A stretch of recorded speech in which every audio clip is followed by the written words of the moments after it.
Planning your retirement these past few years has been an absolute mind trip.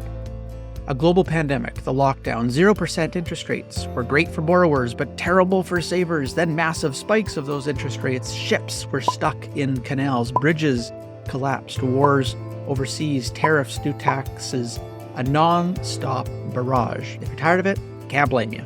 Yet you've got this retirement date in your mind, something that you were planning long before any of these other things took place.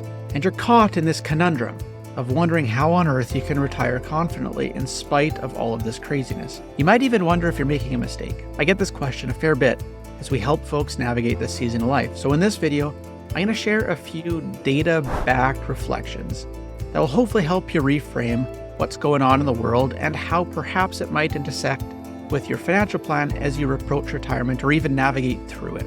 And I'm not talking about specific planning silver bullets in this video. I'm also not talking about any crystal ball style macroeconomic forecast. I'm not going to be giving you advice to pack up and move to Panama for a sandy beach that you can firmly plant your head into. Just some helpful tips on how to manage the mind game of retiring in uncertain times.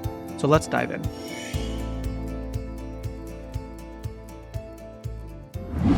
Now, correct me if I'm wrong, but consensus these days seems to be, man, things are falling apart. And it certainly can seem that way. But the crazy thing that has me just pausing a brief moment is this. When we ask people, or when polls are done asking folks how they feel about their own personal situation, turns out it seems things aren't all that bad. This recent poll from Gallup asked the average American how satisfied they were with the way things were going in their own personal life. Overall, pretty good. Said 85% of those folks, right in the range of what it's been when that same question was asked for the last 40 years. But you ask those same folks how satisfied they are with the way things are going in the country, in this case in the US, it drops to an abysmal 17%. The country is going to hell in a handbasket, but I'm doing just fine. That's what they're saying. And this gap I find fascinating, and it's not anecdotal either. It's the exact same thing we find when we ask about education. Ask parents how they feel if they're satisfied with their oldest child's education. And today, 76% will say that they're satisfied. Again, right in line with that past response. Ask those exact same parents how they feel about education across the country generally, and that percentage of satisfaction drops to 36%. It's the lowest it's been all the way back to the year 2000. And by the way, if we haven't ever met, I'm Steve Willems. I'm a wealth advisor with the Willems Wealth Planning Group out here in BC. We started this channel to help you plan for and arrange your investments, your income streams, and ideally have you pay less tax as you plan for your retirement. Now, Gallup wasn't the only one to find this. The Federal Reserve, the central bank in the US, did research on this back in May of 2023, actually as well, and they too noticed this divergence. In their findings, 73% of these respondents said that they were doing fine. They were doing okay. But just 38% of them said that their local economy was in good shape, and 18% said that their national economy was in good shape. A massive 32-point fall from what it was just a few years earlier, despite the fact that the U.S. economy at the time was actually in great shape. Now, this connects with retirement too. A recent study from the Transamerica Center for Retirement Studies found that while 84% of people surveyed had a positive outlook on their life, still 42% of people thought that future generations of retirees would be worse off than those currently in retirement. Good for me, but it's probably bad for everyone else. So why this disconnect? I think there's at least three reasons. The first is just the influence of negative news. In the past, I've talked about how there's just so much noise out there these days. So little of it is actual information that's worth us actually mentally processing. And then of that information, there's an even smaller nugget of data that's wisdom, of stuff that might actually be useful in our life. We're constantly bombarded with these negative news stories, these sensationalized headlines, and these doomsday predictions.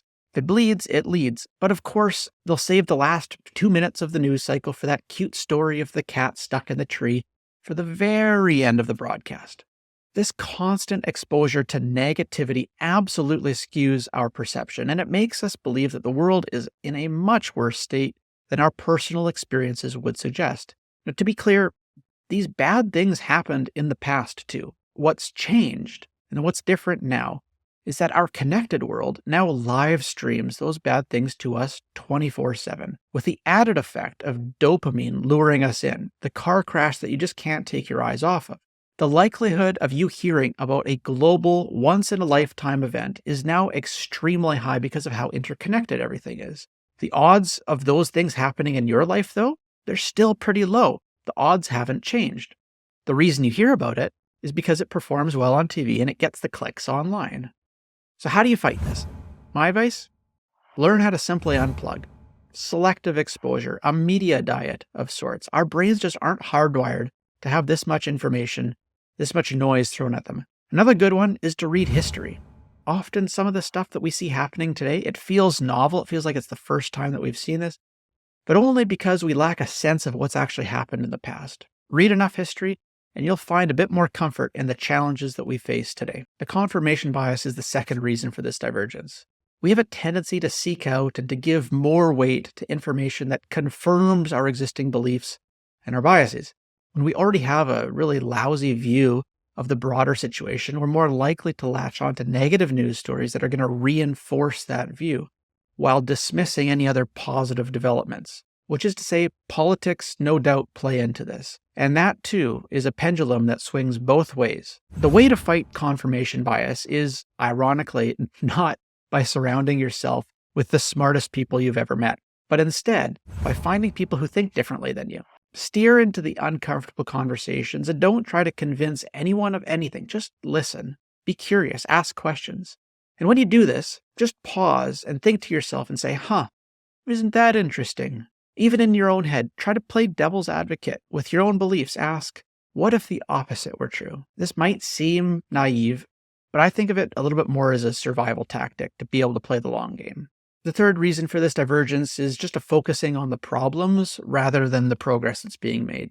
As humans, we're hardwired to pay more attention to potential threats and to potential problems than to positive developments or progress. This is evolutionary. It's a trait that leads us to overemphasize negative events and to overlook the many positive aspects of our lives and things that are going on in society. You see, bad things, they go bad fast. But the daily, slow steps of iterative progress, it's almost invisible to the blind eye.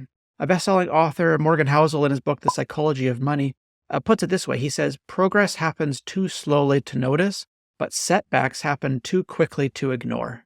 So to deal with this at a macro or a global level, I've always found these charts from Our World in Data to be just absolutely incredible. They essentially just documenting how much improvement we've seen in literacy, access to democracy, child mortality, education, poverty rates over the last number of decades. When you zoom out far enough, you see the progress. But in your own life, you could also just come up with a way to track the small daily progress towards those goals. Financially, this looks like some type of tracking process to monitor your savings rate, your debt pay down, your asset growth, maybe your income changes over time. You want to be able to highlight these small wins. Even better, maybe keep a log where you track these things, a Stoke journal of sorts, something that you can turn to when you need some extra motivation. Now, being aware of this disconnect between personal satisfaction and societal pessimism is a critical mental piece to be aware of as you prepare for your retirement. After all, retirement is a major transition. It's going to require not just careful financial planning, but also emotional preparation. If you allow the constant negative news and the doomsday predictions to consume you, it's going to lead to poor decisions, unnecessary anxiety, and maybe even, at worst, a sense of hopelessness about your future. And that's just not how you want to spend your retirement years.